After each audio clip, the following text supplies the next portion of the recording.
When you have old, worn-out screening, you don't necessarily need a new screen.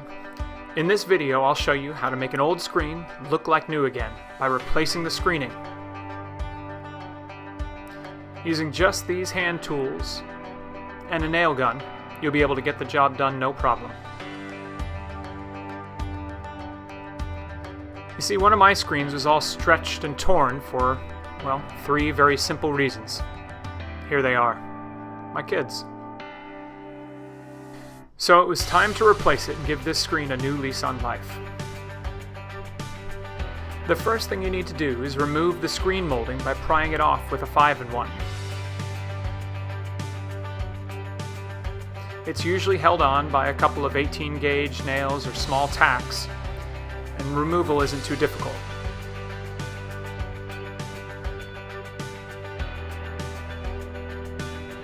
Of course, in this case, the previous person, that would be me 10 years ago, put it on using staples, which makes removal almost impossible without breaking the screen molding. But do the best you can.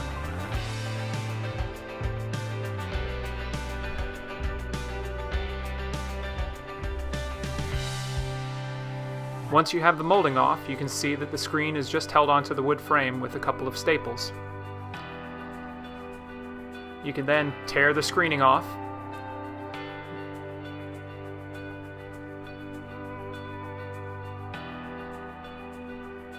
dispose of it, and start anew. You'll want to make sure there aren't any staples or nails sticking up. You can either pull them or hammer them flat to make sure that you've got a smooth surface for your new screen.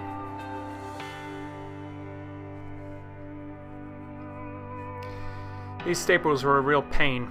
I wish I hadn't used them, but I was learning, so I've got broken screen mold. Time to make some new screen mold, I guess. This is a readily available item at most lumber yards. You can use regular screen mold, half round, whatever you need.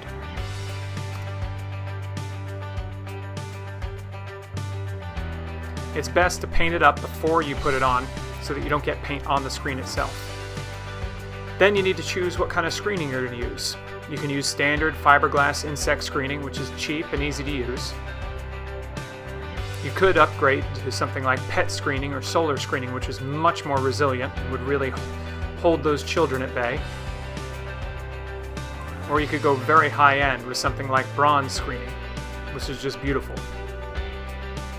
I think I'll skip that for now. I chose to go with standard fiberglass screening. I had a lot of it around, it's fairly inexpensive, and it stretches better than what was on there previously, which was aluminum.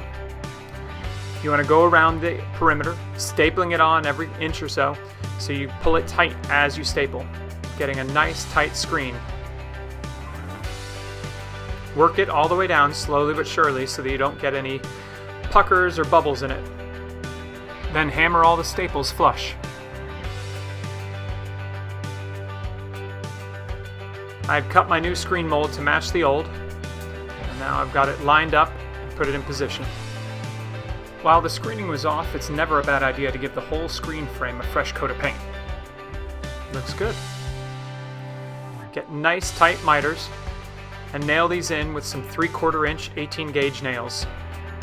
That'll hold it in place and not be too difficult to take off next time.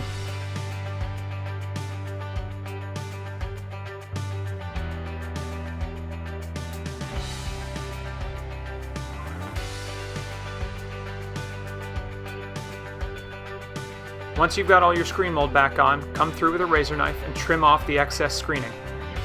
Be careful not to gouge the wood.